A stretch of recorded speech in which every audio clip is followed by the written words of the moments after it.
Coup d'État en Guinée, voici enfin les responsables du putsch militaire submis par Alpha Condé. Pour plus de détails après le générique. Avant de commencer, abonnez-vous à la chaîne et activez la cloche de notification car cela va vous permettre de ne plus manquer les prochaines vidéos. Let's go!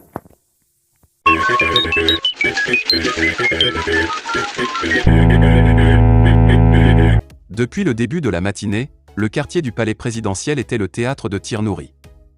Ce putsch est mené par le groupement des forces spéciales, dirigé par Mamadi Doumbouya. Entouré de militaires en treillis, masqués et les armes à la main, Alpha Condé apparaît sur un canapé du palais présidentiel. Le président guinéen est comme sonné, la chemise entrouverte, les pieds nus. Est-ce qu'on a touché à un seul de vos cheveux? On vous a brutalisé, Excellence? Lui demande un militaire dans une vidéo tournée à Sékou Touraya.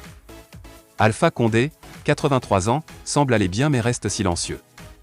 Il n'aura fallu que quelques heures aux putschistes pour se saisir de celui qui dirigeait le pays depuis 11 ans. Mamadi Doumbouya, le lieutenant-colonel Mamadi Doumbouya, commandant des forces spéciales guinéennes, lors d'un défilé militaire en 2019.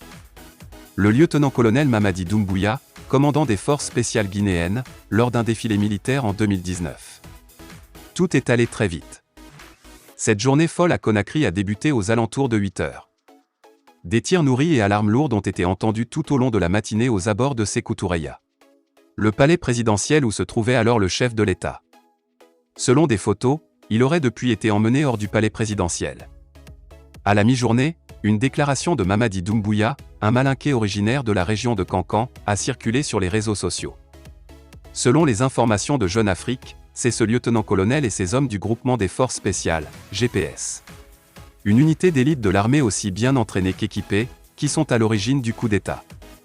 Dans cette vidéo, béret rouge sur la tête et lunettes de soleil sur le nez, entouré de 2 militaires, Mamadi Doumbouya annonce que la situation sociopolitique et économique du pays, le dysfonctionnement des institutions républicaines, l'instrumentalisation de la justice, le piétinement des droits des citoyens, la gabegie financière, ont amené l'armée républicaine à prendre ses responsabilités vis-à-vis du peuple de Guinée.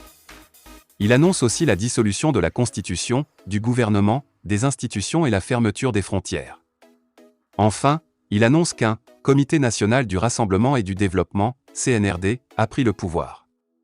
Alpha Condé aux mains des putschistes. Ancien légionnaire de l'armée française, Mamadi Doumbouya avait été rappelé en Guinée pour prendre la tête du GPS en 2018. Ces derniers mois, sa volonté d'autonomiser le GPS par rapport au ministère de la Défense avait suscité la méfiance du pouvoir de Conakry. En mai, des rumeurs infondées faisant part de sa possible arrestation avaient même circulé dans la capitale guinéenne. Les forces fidèles à Alpha Condé n'ont pas dit leur dernier mot.